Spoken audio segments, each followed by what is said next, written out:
لیکن جو سب سے اہم واقعہ کہیں جو 3 ہجری کا سب سے بڑا، وہ پھر غزوہ احد ہے۔ غزوہ احد ٹھیک 1 سال کے بعد، آپ کو میں نے بتایا تھا کہ غزوہ بدر رمضان میں ہوئی تھی 2 ہجری کی، رمضان کے بعد جو مہینہ آتا ہے اس کو شوال کہتے ہیں، تو غزوہ احد جو ہے یہ شوال 3 ہجری کے اندر ہوئی ہے۔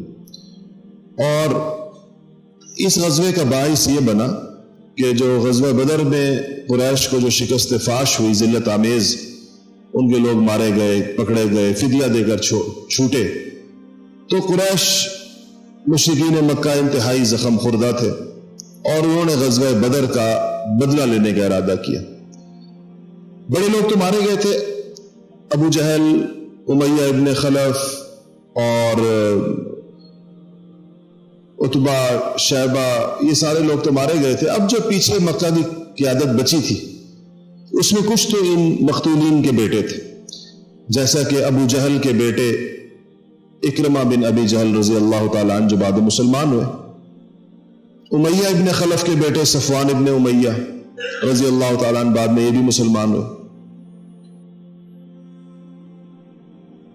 مغیرہ، حضرت خالد ابن ولید ابن مغیرہ کے بیٹے، وہ بھی ابھی تک مسلمان نہیں ہوئے تھے۔ لیکن جو قیادت تھی، جو بالکل ٹاپ لیڈرشپ جسے کہا جا سکتا ہے، وہ تھی ابو سفیان رضی اللہ تعالیٰ عنہ کی، جو بعد میں وہ بھی مسلمان ہوئے۔ لیکن غزوہ احد پر اب بڑے اور یہ جو ابو لہب تھے حضور کے چچا، وہ بدر میں تو نہیں آیا تھا، لیکن بدر کے بعد وہ خود ہی اپنی موت مر گیا تھا مکہ مکرمہ میں، بڑی عبرتناک قسم کی اس کی موت تھی۔ تو ان لوگوں نے یہ طے کیا، یہ جو مکہ کے لوگ تھے، کہ جس تجارتی قافلے کو ابو سفیان بچا کر لانے میں کامیاب ہو گئے تھے، جو باعث بنا تھا بدر کے غزوے کا، اس قافلے سے، اس تجارت سے جتنا منافع ہوا ہے وہ سارا کا سارا منافع اس فنڈ میں ڈال دیا جائے گا جس کے ذریعے سے ایک فیصلہ کن جنگ مسلمانوں کے ساتھ لڑی جائے گی۔ اور وہ بہت بڑی تجارت تھی جو اس قافلے میں ہوئی تھی، اور سیرت نگاروں نے لکھا ہے کہ یہ جو رقم تھی، جو پروفٹ تھا اس قافلے کا، وہ تقریباً 50,000 دینار تھا۔ 50,000 دینار کا مطلب یہ ہے کہ سارا سونا تھا، یہ دینار سونے کے سکے کو کہتے ہیں۔ تو یہ سارا کا سارا اس کام کے لیے جمع کر دیا گیا، اور جو عربوں کا مزاج ہے، جن گھروں میں لاشیں گئی تھیں ان کے لوگوں کو خوب برنگیختہ کیا گیا، جن کو لوگ پکڑے گئے تھے، فدیہ دے کر آئے تھے، ان میں بھی ایک انتقامی جذبات تھے۔ بہت زور و شور کے ساتھ اس جنگ کی تیاری ہوئی، اور اتنا بڑا لشکر تیار ہوا جو ابھی تک جتنے بھی غزوات ہوئی ہیں بہت سے پہلے بدر کے علاوہ بہت ساری ہوئی ہیں چھوٹی چھوٹی، ان سب غزوات سے بڑا لشکر، کیونکہ آپ کو میں نے بتایا تھا، آپ کو یاد ہوگا کہ بدر میں 300 لوگوں کے چلے جانے کے بعد، بدر میں لوگ تیار تو 1300 ہوئے تھے ادھر مکہ سے قریش کے، پھر 300 لوگ درمیان میں نکل گئے تھے تو 1000 لوگ رہ گئے تھے، 1000 لوگ پہنچے تھے بدر کے میدان میں۔ احد کے اندر یہ تعداد جو تھی یہ 3000 تھی، 3000 لوگ تھے۔ قریش نے ایک اور کام بھی کیا تھا، اور وہ یہ کیا تھا کہ اس دفعہ عورتوں کا ایک دستہ بھی ساتھ رکھا تھا، اور یہ عورتوں سے مراد یہ نہیں کہ کوئی لونڈیاں تھیں یا باندیاں تھیں یا کوئی گرے پڑے گھرانوں کی۔ قریش کی جو صف اول کی قیادت تھی، ان کی گھر والیاں تھیں، ان کی بیٹیاں تھیں، ان کی بیویاں تھیں، اور یہ تعداد 25 سے 30 خواتین کی تھی، اور ان کو ساتھ رکھنے کے 2-3 مقاصد تھے۔ ایک مقصد تو یہ تھا کہ یہ جوش و جذبہ دلانے والے اشعار کہیں گی، اور جو عربوں کی نفسیات ہے کہ عورتوں کے سامنے وہ شکست تسلیم نہیں کرتے کسی بھی صورت میں، تو یہ تھا کہ کوئی بھاگنے کا نہیں سوچے گا، کیونکہ اگر کوئی اس جنگ سے بھاگا تو یہ اتنی ساری عورتیں گوائیں تو اس کی تو نسلوں کو بھی یہ نہیں بخشیں گی پھر کبھی بھی، اور یہ اشعار کہہ کے بتائیں گی کہ اتنی سارے یہ بندہ جو ہے جنگ سے بھاگا تھا۔ تو عرب جو تھے وہ عورتوں کے سامنے بزدلی دکھانے کو بزدلی کی سب سے بدترین قسم سمجھتے تھے، تو انہوں نے یہ بندوبست بھی کیا ہوا تھا۔ تیسرا ان کے ذہن میں یہ بھی تھا کہ جب جنگ ہو رہی ہوگی اور ہر جنگ والوں کے ذہن میں یہ ہوگا کہ اگر ہم شکست کھاتے ہیں تو ہماری یہ عورتیں جو ہمارے ساتھ ہیں یہ لونڈیاں بن جائیں گی، باندیاں بن جائیں گی، جنگی قیدیوں کے طور پر ہاتھ میں آ جائیں گی، تو یہ بھی ایک جذبہ بڑھانے کا سبب بنے گا. تو اس لیے انہوں نے اس میں عورتوں کو ساتھ رکھا تھا. 700 لوگ ان 3000 میں سے، اور یہ بہت بڑی تعداد سمجھی جاتی ہے، 700 لوگ ایسے تھے جنہوں نے زرہیں پہنی ہوئی تھیں. زرہ پوش تھے، یعنی مکمل طور پر لوہے کے اندر ڈھکے ہوئے تھے، انہوں نے لوہے سے اپنے آپ کو ڈھانپا ہوا تھا. 200 گھوڑے تھے اس قریش کے سامان میں، 3000 اونٹ ان کے پاس تھے، جس میں سے کچھ سواری کے، بار برداری کے، سامان اٹھانے کے، اور کچھ ذبح کر کے کھانے کے. یہ سارے مقاصد اس کے اندر. 5 شوال کو یہ لشکر جو ہے قریش کا، شوال کی 5 تاریخ کو یہ روانہ ہوا ہے مکہ مکرمہ سے. سیدنا عباس رضی اللہ تعالی عنہ، آپ کو پتا ہے کہ بدر میں قید ہو کر آئے تھے، فدیہ دیا تھا اور اسلام بھی قبول کیا تھا. اسلام اس لیے قبول کیا تھا کہ آپ صلی اللہ علیہ وسلم نے اس مال کا ان کو بتایا تھا جس کا یہ انکار کر رہے تھے. انہوں نے کہا میرے پاس پیسے نہیں ہیں. حضور نے کہا کہ وہ پیسے کدھر گئے جو آپ اپنی اہلیہ ام فضل کو دے کر آئے ہیں؟ اس پر انہوں نے کلمہ پڑھا تھا کہ اس خبر تو میرے اور ام فضل کے علاوہ کسی اور کو خبر نہیں تھی اس پیسے کی، آپ نے بتا دیا تو اس کا مطلب ہے کہ آپ اللہ کے نبی. تو وہ تھے، انہوں نے یہ کیا. مسلمان تو ہو کر آ گئے تھے لیکن رہ مکہ میں ہی رہے تھے، اور وہ مکہ ہی میں مقیم رہے آخر تک. ان کو جب یہ تیاری کا دیکھ لیا انہوں نے سارا کو، تو انہوں نے ایک تیز رفتار قاصد کو، جو 3 دن میں مدینہ پہنچ گیا، ورنہ تو مدینہ کا سفر 1 ہفتے کا، 3 دن میں مدینہ پہنچنے والے ایک بندے کو کسی تیز رفتار سواری کے اوپر یہ پیغام یا خط دے کر نبی کریم صلی اللہ علیہ وسلم کے پاس بھیجا کہ قریش اس تیاری کے ساتھ اور اس لاؤ لشکر کے ساتھ اور اتنے افراد کے ساتھ اور اتنے ساز و سامان کے ساتھ آپ سے جنگ کرنے کے لیے مکہ سے نکل گئے. یہ قاصد پہنچا، نبی کریم صلی اللہ علیہ وسلم نے صحابہ کو جمع کیا اور ان کو سارا بتایا. اس کے بعد آپ نے یہاں سے ایک صحابی کو بھیجا اور آپ نے کہا کہ جاؤ اور جا کر تیزی سے وہاں جاؤ اور اندازہ لگاؤ کہ کتنی تعداد ہے قریش کی. تو وہ گئے اور اس رستے میں جہاں پر قریش ابھی آ رہے تھے وہ تیزی سے وہاں پہنچے اور لشکر کا اندازہ لگایا اور واپس آ کے رسول اللہ صلی اللہ علیہ وسلم کو ٹھیک بتایا. بالکل درست اندازہ تھا ان کا کہ 3000 کے لگ بھگ لوگ.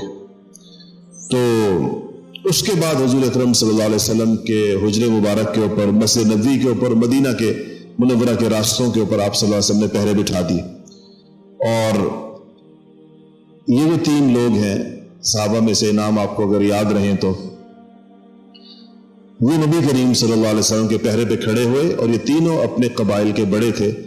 سعد ابن عبادہ خزرج کے بڑے تھے، اور حضرت سعد ابن معاذ اور اسید ابن حزیر یہ اوس کے بڑے سمجھے جاتے تھے، آپس میں چچا زاد بھائی بھی تھے. یہ لوگ تو تلواریں لے کر نبی کریم صلی اللہ علیہ وسلم کے حجرے کے باہر اور مسجد نبوی کے باہر یہ لوگ کھڑے ہو گئے. لشکر ابھی دور تھا. جب تعداد کا اندازہ ہو گیا تو نبی کریم صلی اللہ علیہ وسلم، جمعے کی رات تھی، آپ نے صحابہ کو بلایا کہ مشورہ کریں کہ اس جنگ کو کیسے، کہاں اور کس طریقے کے ساتھ لڑنا ہے. لشکر بہت بڑا تھا، شاید اس زمانے کی مدینہ کی پوری آبادی سے بھی زیادہ بڑا لشکر تھا. 3000 بہت بڑی تعداد تھی، ساز و سامان بھی بہت تھا جنگ. تو صحابہ میں 2 آرا ہوئے. بڑے صحابہ، اکابر صحابہ اور تجربہ کار حضرات جتنے تھے، انہوں نے کہا کہ مدینہ میں رہ کر مقابلہ کیا جائے. اور نوجوان صحابہ اور خاص طور پر وہ حضرات جو بدر میں شریک نہیں ہو سکے تھے کسی وجہ سے، ان کا اصرار ہوا کہ نہیں، باہر نکل کر میدان میں جنگ لڑی جائے. اور وہ شوق شہادت سے اور جذبہ شجاعت سے بڑے بےتاب تھے، اور انہوں نے بڑا اصرار کیا انہوں نے اس بات. ان اصرار کرنے والوں میں سیدنا حمزہ رضی اللہ تعالیٰ عنہ بھی تھے، جو حضور کے چچا تھے. انہوں نے تو حضور سے کہا کہ اگر آپ باہر نکل کر جنگ کرنے کا فیصلہ نہیں کرتے، تو حمزہ نے تو اپنے چچا ہونے کا وہ کیا اور کہا کہ میں اس وقت تک کھانا نہیں کھاؤں گا جب تک آپ یہ فیصلہ نہیں کرتے کہ ہم باہر نکل کر لڑیں گے. تو اس پر آپ صلی اللہ علیہ وسلم نے فرمایا کہ ٹھیک باہر نکل کے لڑیں گے. لیکن آپ نے 2 خواب دیکھے تھے اور ان دونوں خوابوں میں کی بڑی واضح تعبیر تھی. آپ نے صحابہ کو بتایا بھی. آپ نے ایک خواب یہ دیکھا کہ میں ایک مضبوط یعنی ایک زرہ میں نے پہنی ہوئی ہے مضبوط قسم کی لوہے کی, لیکن ایک گائے ذبح کی جا رہی ہے, اور اس میں آپ کو یہ اشارہ تھا کہ زرہ سے مراد مدینہ منورہ ہے کہ اگر مدینہ منورہ میں رہ کر جنگ کی جائے تو زیادہ فائدہ ہوگا. اور جو گائے ذبح ہو رہی ہے اس پر آپ نے اس کی تعبیر یہ ارشاد فرمائی کہ اس جنگ میں میرے صحابہ میں سے بعض لوگ شہید ہوں گے اس جنگ کے اندر. اسی طرح آپ نے خواب دیکھا کہ آپ کو ایک تلوار دی گئی ہے اور اس تلوار کو جب آپ نے ہلایا تو اس کے کچھ دندانے ٹوٹ کر گر گئے, پھر آپ نے دوبارہ جب اس کو ہلایا تو وہ تلوار دوبارہ صحیح ہو گئی. تو آپ نے اس کی تعبیر یہ ارشاد فرمائی کہ اس جنگ کے اندر صحابہ شہید ہوں گے. اور دندانے ٹوٹنے کا مطلب یہ ہے کہ اس جنگ کا نتیجہ بالکل مسلمانوں کے حق کے اندر 100% درست برآمد نہیں ہوگا, لیکن اس کے بعد جو جنگیں ہوں گی دوبارہ جو تلوار ہلائی اور وہ ٹھیک ہو گئی وہ نتائج مسلمانوں کے حق کے اندر ہوں گے. ان خوابوں سے بھی کی وجہ سے بھی آپ کا رجحان اسی طرف تھا کہ جنگ مدینہ کے اندر رہ کے لڑی جائے, لیکن صحابہ نے وہ نوجوان صحابہ نے اصرار کیا اور بڑے شوق کے ساتھ کیا اور بڑے اس سے کیا. تو آپ نے فرمایا کہ ٹھیک اب جنگ باہر لڑی جائے گی. یہ فرما کر آپ اپنے حجرے میں تشریف لے گئے. آپ حجرے میں تشریف لے گئے اور آپ کے ساتھ سیدنا ابوبکر صدیق, عمر فاروق, یہ حضرات بھی حجرے میں چلے گئے. تو جب آپ حجرے میں گئے تو باہر جو صحابہ بڑے رہ گئے تھے انہوں نے نوجوان صحابہ سے کہا کہ آپ لوگوں نے سب نے محسوس کیا ہوگا کہ آپ لوگوں کے اصرار پر نبی کریم صلی اللہ علیہ وسلم نے وہ فیصلہ فرمایا جو آپ کے دل کی آواز نہیں تھا. نبی کریم صلی اللہ علیہ وسلم کا رجحان یہ نہیں تھا, اور ہمیں حضور اکرم صلی اللہ علیہ وسلم کے رجحان پر چلنا چاہیے, جیسے وہ فرمائے ویسے کرنا چاہیے. ان کو بھی خیال آیا کہ ہاں ہم نے زیادہ اصرار کر لیا, آپ نے ہماری دلداری فرمائی, دل رکھا ہمارا آپ نے. تو یہ حضرات چلے گئے حجرے کے باہر اور جا کر نبی کریم صلی اللہ علیہ وسلم حجرے سے باہر تشریف لائے. تو آپ نے زرہ پہنی ہوئی تھی, آپ نے تلوار اٹھائی ہوئی تھی, نیام میں تھی, جو تیر وغیرہ تھے وہ آپ نے پکڑے ہوئے تھے. تو ان نوجوان صحابہ نے کہا کہ یا رسول اللہ ہم اپنی رائے واپس لیتے. ہمیں اندازہ ہوا اور ہمیں ہندو سے بڑوں نے سمجھایا بھی صحیح کہ ہم نے آپ پر زیادہ اصرار کر لیا اور آپ نے اپنے دل کے رجحان کے خلاف فیصلہ کر لیا کہ ٹھیک ہے باہر چل کر جنگ. تو ہم اپنا مشورہ یا اپنی رائے سے دستبردار ہوتے ہیں, جو آپ کے دل میں ہے آپ اس کے مطابق فیصلہ فرمائیں. نبی کریم صلی اللہ علیہ وسلم ہتھیار لگا چکے تھے, زرہ پہن چکے تھے, تلوار اٹھا چکے تھے. تو آپ نے فرمایا کہ نہیں, اللہ کے نبی کے لیے یہ جائز نہیں ہے کہ جب وہ ایک دفعہ ہتھیار اٹھا لے اس وقت تک وہ ہتھیار واپس نہیں رکھتا جب تک وہ اللہ کے دشمنوں کے ساتھ صحیح معنوں کے اندر جنگ نہ کرے. اس لیے اب تو جنگ باہر ہی ہوگی اور اب تیاری کرو باہر جانے. یہاں سے پھر اس بات کا طے ہوا کہ جنگ باہر ہوگی اور صحابہ کرام کی تیاری شروع ہوئی